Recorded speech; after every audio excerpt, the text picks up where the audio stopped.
வணக்கம். மலரட்டும் வசந்தம் என்ற இந்த நிகழ்ச்சிக்கு உங்கள் அனைவரையும் அன்போடு வரவேற்கின்றேன்.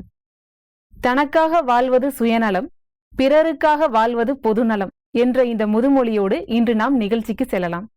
இன்று நாம் நாமாகவே இருக்க வேண்டும் என்ற தலைப்பில் பார்க்க இருக்கிறோம். இதை பற்றிய விளக்கம் தருவதற்காக நம்மிடையே இணைந்துள்ளார் பிரம்மா குமாரி சகோதரி சோபா அவர்கள். இவர் கடந்த 25 ஆண்டு காலமாக ராஜயோக தியானத்தை பயிற்றுவித்தும் வருகிறார். ஆஸ்திரேலியாவில் உள்ள சதர்ன் குயின்ஸ்லாந்து பல்கலைக்கழகத்தில் MBA பட்டம் பெற்றவர். மலேசியாவில் உள்ள தனியார் துறையில் உயர் நிர்வாகியாக பணிபுரிந்து வருகின்றார்.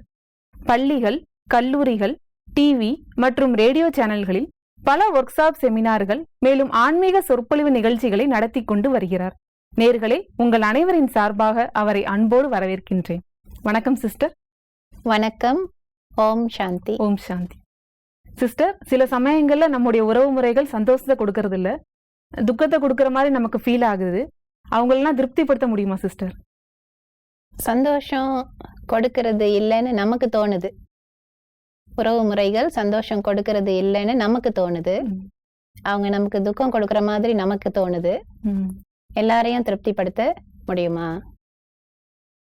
இப்ப நான் ஒரு ட்ரெஸ் போட்டுக்கணும். 10 பேர் இருக்காங்க வீட்டுல. நான் கேக்குறேன், நான் என்ன கலர்ல சட்டை போட்டுக்கிட்டா நல்லா இருக்கும்? 10 பேரும் என்ன சொல்லுவாங்க?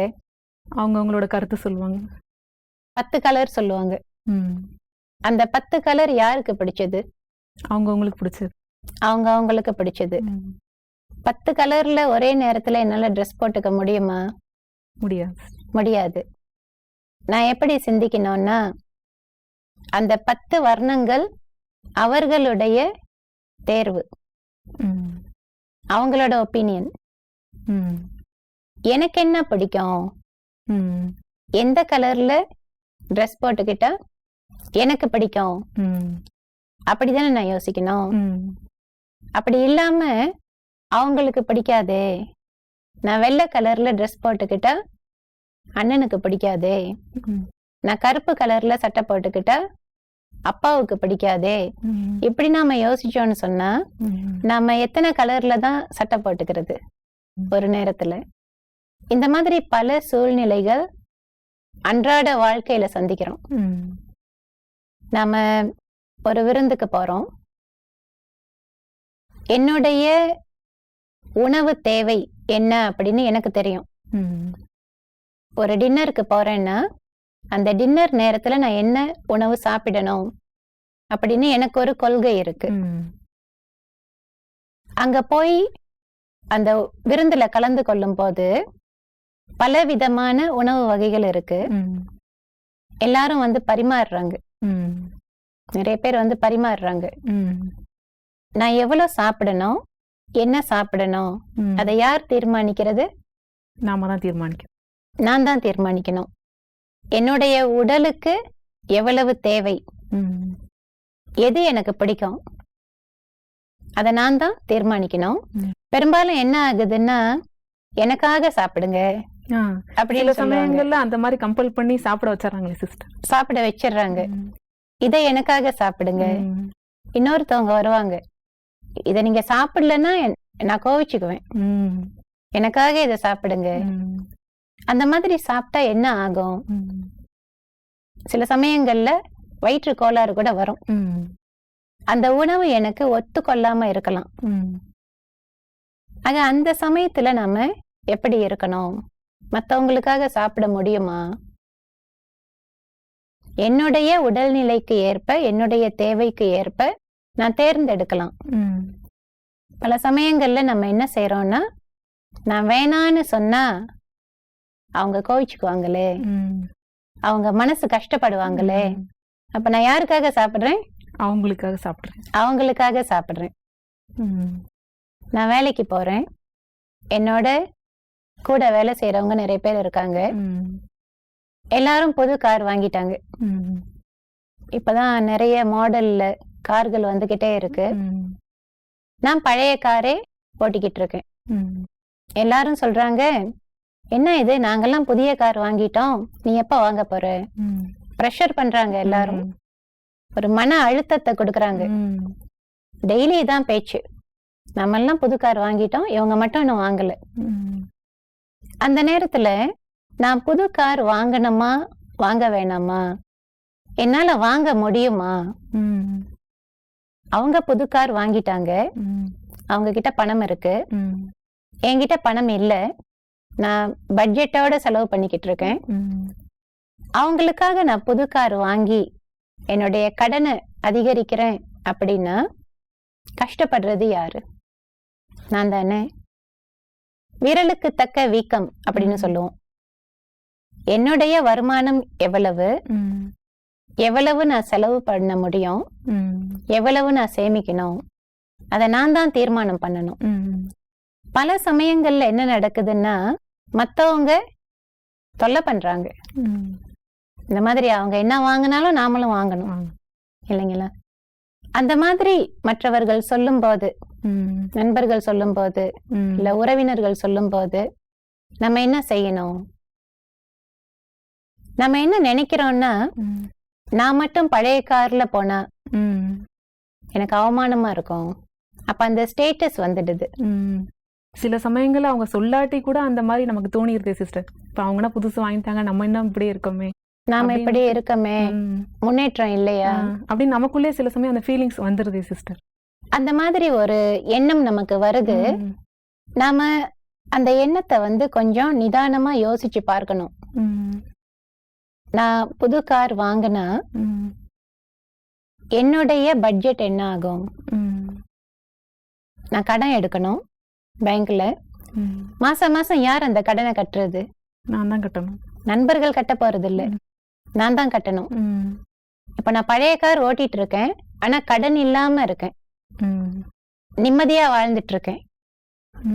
அவங்க எல்லாம் புது கார் வாங்கி கடன் கட்டிட்டு இருக்காங்க, ஆனா நம்மள பிரஷர் பண்றாங்க.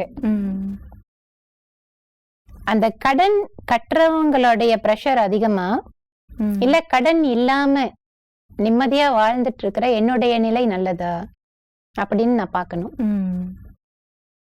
கார் எதற்காக, அதையும் நம்ம பார்க்கணும். கார் எதற்காக என்ன ஒரு இடத்துல இருந்து ஒரு இடத்துக்கு கொண்டு போகணும். பழைய காரும் ஓடுது, என்ன சரியான இடத்துக்கு கொண்டு போகுது.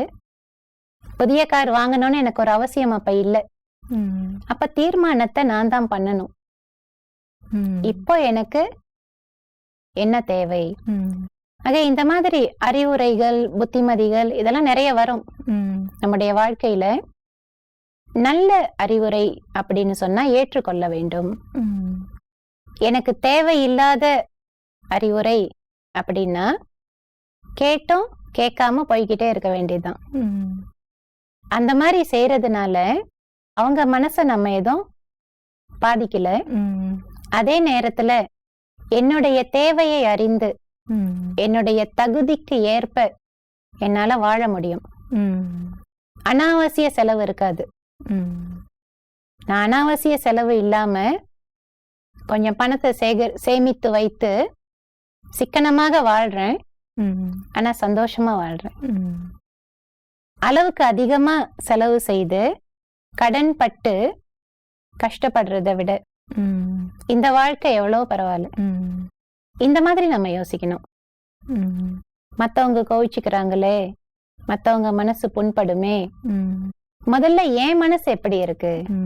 இத செய்யறதுனால எனக்குள்ள என்ன மாதிரியான பாதிப்புகள் ஏற்படுது? எனக்குள்ள எப்படிப்பட்ட பாதிப்புகள் ஏற்பட்டாலும் அதன் விளைவுகள் என்னை சுத்தி இருக்கும்.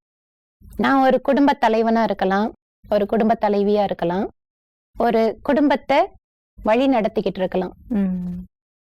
ஆபீஸ்ல ஃப்ரெண்ட்ஸோட இந்த தொல்லை தாங்க முடியாம நான் மேல மேல கடன் வாங்கி என்னுடைய தேவைகளை பூர்த்தி பண்ணிக்கிட்டு இருக்கேன்னா என்னுடைய குடும்பம் பாதிக்கும். எனக்கு தான் தெரியும் என்னுடைய குடும்பத்தின் நிலை. இத நாம நல்லா யோசிச்சு பார்த்து முடிவெடுக்கணும். அதே நேரத்துல மத்தவங்க மனசை நம்ம புண்படுத்த தேவையில்லை.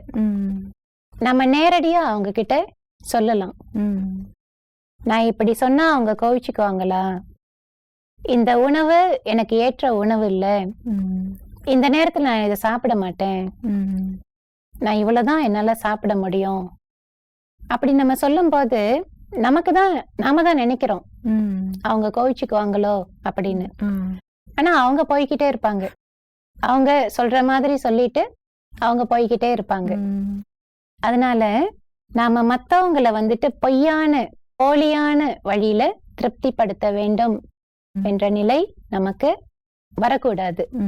அந்த மாதிரி வராம நாம பார்த்து கொள்ளணும். முதல்ல நான் திருப்தியா வாழணும். என்னுடைய தேவைகள் என்ன, எது எனக்கு வேணும், எது எனக்கு வேணாம், இதை நான் முடிவு பண்ணி சரியான முடிவெடுத்து நான் வாழ்ந்தேன் அப்படின்னு சொன்னா எனக்கும் பாதிப்பு இல்லை, மற்றவர்களுக்கும் பாதிப்பு இல்லை. சிஸ்டர், நெருங்கிய உறவுல வரக்கூடியவங்க என் மீது உள்ள ஒரு அக்கறையின் காரணமாக ஏதோ ஒரு அட்வைஸ் பண்றாங்க. அதை சில சமயங்கள்ல என்னால அதை ஏத்துக்க முடியல சிஸ்டர். அறிவுரை என்று வரும்போது சொல்வது சுலபமா அல்லது ஏற்றுக்கொள்வது சுலபமா? அட்வைஸ் பண்றது ரொம்ப ஈஸி தான் சிஸ்டர், அதை ஏத்துக்கிறதா கொஞ்சம் கஷ்டம். சொல்றது ஈஸி, செய்யறது கஷ்டம். கஷ்டம். நாம மற்றவர்களுக்கு அறிவுரை சொல்லும்போது நாம கவனமா இருக்கணும். அதே நேரத்துல மற்றவர்கள் நமக்கு அறிவுரை சொல்றாங்க இல்ல ஆலோசனை சொல்றாங்க இல்லைங்களா, அதுவும் நெருங்கிய உறவினர்கள். பெரும்பாலும் அப்பா அட்வைஸ் பண்றாரு, அம்மா நமக்கு அட்வைஸ் பண்றாங்க, இல்ல அண்ணனோ அக்காவோ அறிவுரை சொல்றாங்க. அதை நம்ம ஏற்றுக்கொள்ள எப்படி இருக்கு? கஷ்டமா இருக்கு. ஏன் கஷ்டமா இருக்குன்னா,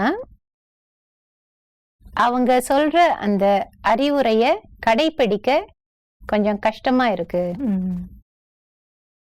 நல்லா படின்னு சொல்றாங்க. உதாரணத்துக்கு, நல்லா படி, சும்மா விளையாடிக்கிட்டு இருக்காத, சும்மா நேரத்தை வீணாக்கிட்டு இருக்காத, உட்கார்ந்து படி. மனசு என்ன சொல்லுது? எதுக்காக படிக்கணும்? பரீட்சை வந்தா அப்ப பாத்துக்கலாம், பரீட்சை வரும்போது படிக்கலாம். அது ஒரு சின்ன அட்வைஸ். அந்த மாதிரி வாழ்க்கையில நம்முடைய நெருங்கிய உறவினர்கள் பல வேளைகள்ல நமக்கு அறிவுரை சொல்லிக்கிட்டு இருக்காங்க. அதை ஏற்றுக்கொண்டு அதை கடைபிடித்தால் என்னுடைய வாழ்க்கை எப்படி இருக்கும்? அந்த அறிவுரையை கேட்காம புறக்கணித்தால் என்னுடைய வாழ்க்கை எப்படி இருக்கும்? அப்படி நாம சிந்திச்சு பார்க்கணும். இல்ல சில சமயங்கள்ல நம்ம நினைக்கிறோம், இவங்க என்ன சும்மா நேக் பண்றாங்க, நச்சரிக்கிறாங்க, இவங்க நச்சரிச்சுக்கிட்டே இருக்காங்களே, அப்படி நமக்கு தோணுதா?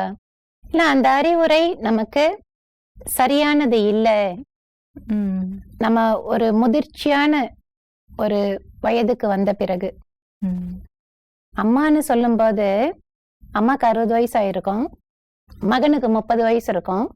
30 வயசு ஆனாலும் அம்மாவுக்கு அவர் மகன் தானே, அம்மா அறிவுரை சொல்லுவாங்க. மகளா இருந்தாலும் சரி, அம்மா என்ன எப்ப பார்த்தாலும் நச்சரிக்கிறாங்க, அந்த மாதிரி நினைக்கிறவங்களும் இருக்கும். அம்மா சொல்ற இந்த அறிவுரையை கேட்டா என்னுடைய வாழ்க்கை எப்படி இருக்கும்? அப்படி நாம யோசிச்சு பார்க்கலாம்.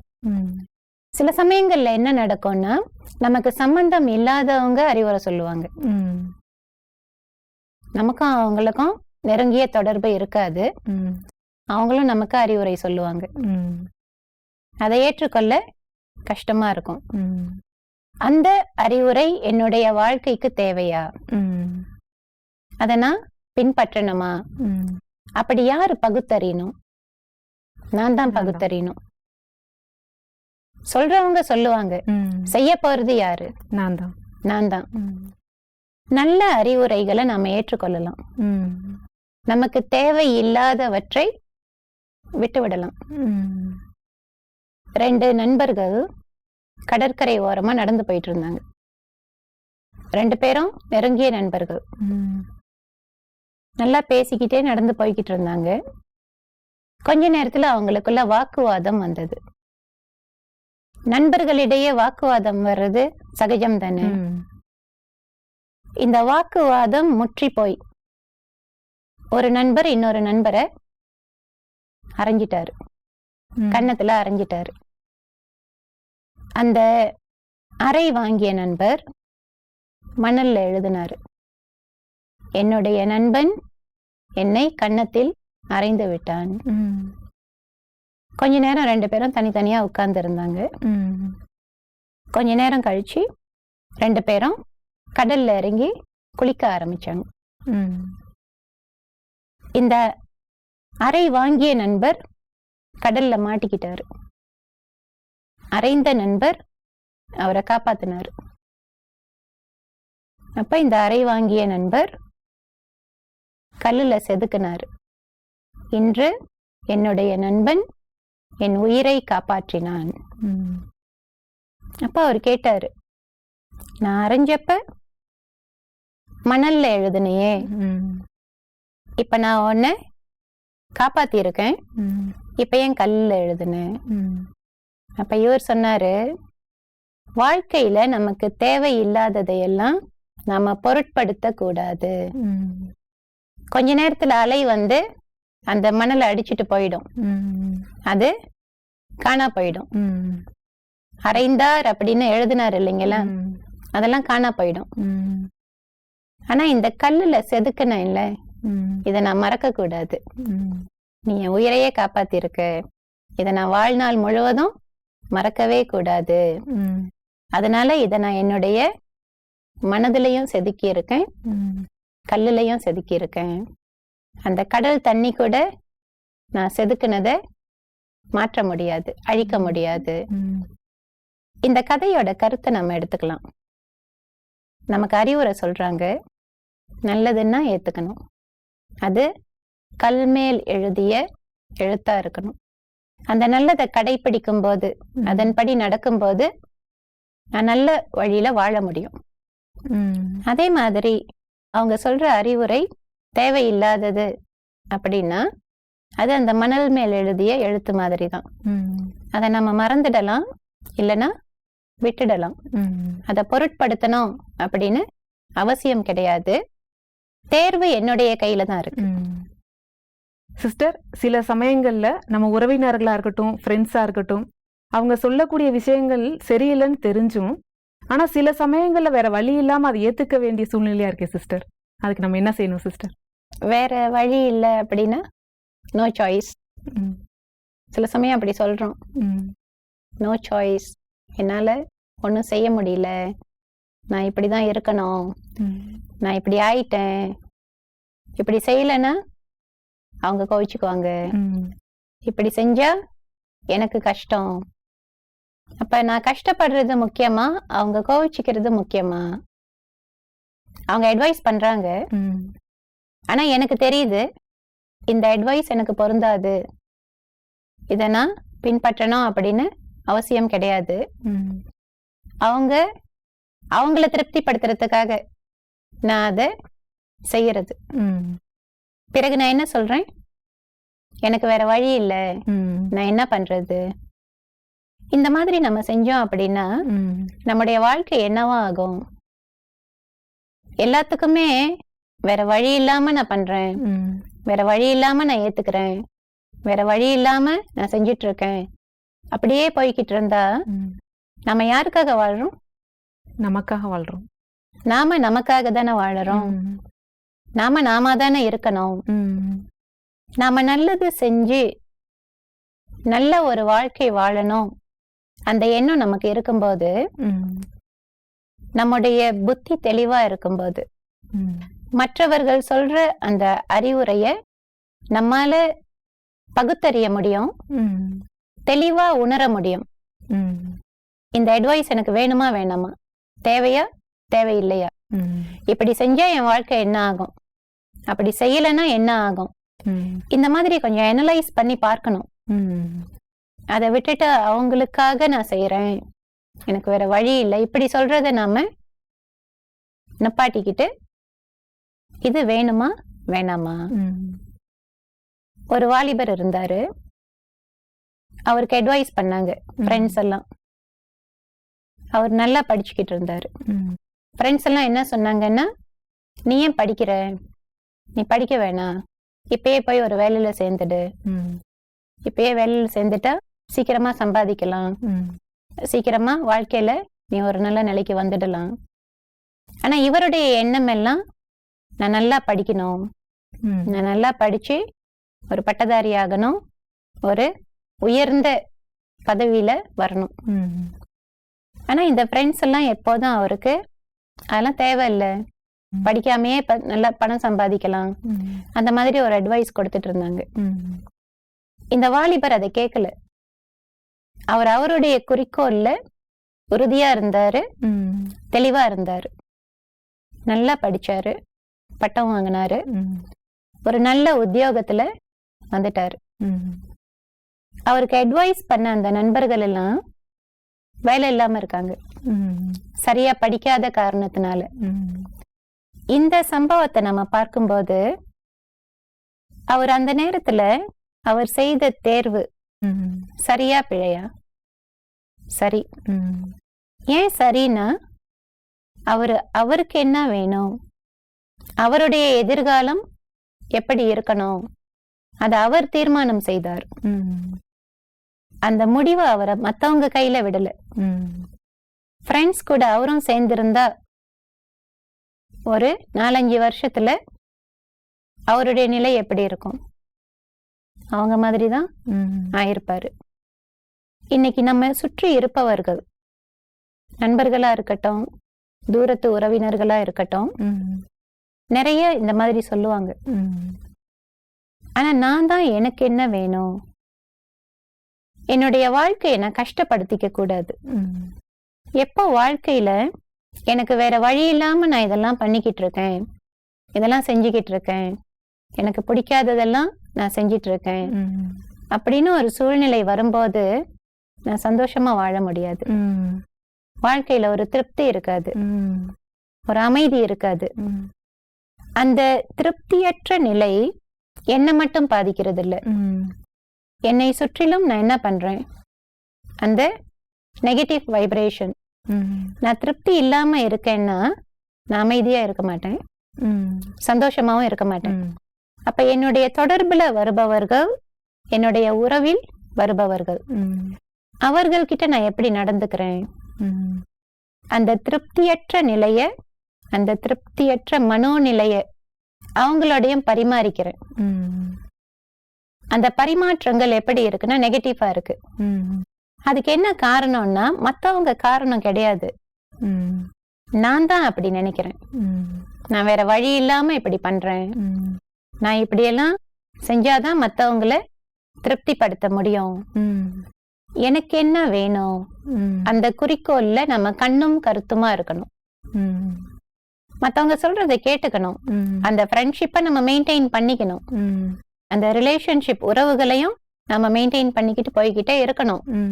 ஆனா எனக்கு என்ன வேணும், எனக்கு என்ன தேவை, என்னுடைய வாழ்க்கை எப்படி இருக்க வேண்டும், அதை யாரு தீர்மானம் பண்றதுன்னா நான் தான் தீர்மானிக்கணும். அது எந்த காலகட்டத்துல அந்த தீர்மானத்தை நான் எடுக்கணும்னு சொன்னா ஒரு முதிர்ச்சி அடைந்த வயது வந்த பிறகு. இப்ப நான் பெற்றோர்களின் பாதுகாப்பின் கீழே இருக்கேன் அப்படின்னு சொன்னா பெற்றோர்கள் முடிவெடுக்கிறாங்க. நம்ம குழந்தைகளா இருக்கும்போது பெற்றோர்கள் நமக்காக முடிவெடுக்கிறாங்க, அது சரியாதான் இருக்கும். நம்ம அவங்கள சார்ந்து வாழ்ந்துகிட்டு இருக்கோம். எப்போ நமக்கு ஒரு முதிர்ச்சி வருதோ, வாழ்க்கையில பெரியவங்கள் ஆயிட்டமோ, அப்ப நம்ம என்ன பண்ணணும்னா நாம எடுக்கிற முடிவுகளை நாம தான் அலசி ஆராய்ந்து பகுத்தறிந்து எடுக்க வேண்டும். அப்படியே நமக்கு ஒரு குழப்பமான சூழ்நிலை வருது, குழப்பமான மனோநிலையில நாம இருக்கோம் அப்படின்னா நாம என்ன செய்யலாம்னா நம்முடைய உறவுகளில் வருபவர்களிலும் நம்ம மேல உண்மையிலேயே யார் அக்கறையா இருக்கான்னு நமக்கு தெரியும். கண்டிப்பா இந்த ஜெனுயினா அட்வைஸ் பண்ணுவாங்க இல்லைங்களா, நம்ம மேல அக்கறை உள்ளவங்க, நம்ம நல்லா இருக்கணும் அப்படின்னு மனப்பூர்வமா அறிவுரை பண்றவங்க இருப்பாங்க. அவங்க கிட்ட கேட்கலாம். சரியான அறிவுரைகளை கேட்டு அந்த அறிவுரைகளின்படி நம்முடைய வாழ்க்கைய நம்ம வழி நடத்தணும் அப்படின்னு சொன்னா நம்முடைய வாழ்க்கை நன்றாக இருக்கும், நாமவே இருக்க முடியும். சிஸ்டர், என்னுடைய தேவைகள் என்ன என்பதில் நான் தெளிவாக இருந்தால் என்னுடைய வாழ்க்கையில் நான் சரியான முடிவை எடுக்க முடியும் என்பதை பற்றி மிக அழகாகவும் தெளிவாகவும் எடுத்து கூறினீர்கள். இந்த நிகழ்ச்சிக்கு வந்து கலந்து கொண்டதற்கு மிக்க நன்றி. வணக்கம். நன்றி, வணக்கம். என்ன நேயர்களே, நிகழ்ச்சியை பார்த்தீங்களா? நல்ல அறிவுரைகளை ஏற்றுக்கொள்ள வேண்டும், கெட்ட அறிவுரைகளை விட்டுவிட வேண்டும் என்பதை பற்றி தெரிந்து கொண்டோம். மேலும் நாம் எடுக்கக்கூடிய முடிவுகளை அலசி ஆராய்ந்து பகுத்தறிந்து எடுக்க வேண்டும். அந்த முடிவுகளில் ஏதாவது குழப்பம் இருந்தால் நம்பிக்கைக்குரியவர்களிடம் ஆலோசனை கேட்டு அதன் பிறகு முடிவு எடுக்க வேண்டும் என்பதை பற்றி தெரிந்து கொண்டோம். இந்த நிகழ்ச்சி இதோடு நிறைவு பெறுகிறது. மீண்டும் மற்றொரு நிகழ்ச்சியில் உங்களை சந்திக்கும் வரை நன்றி கூறி விடைபெறுகிறேன். நன்றி, வணக்கம்.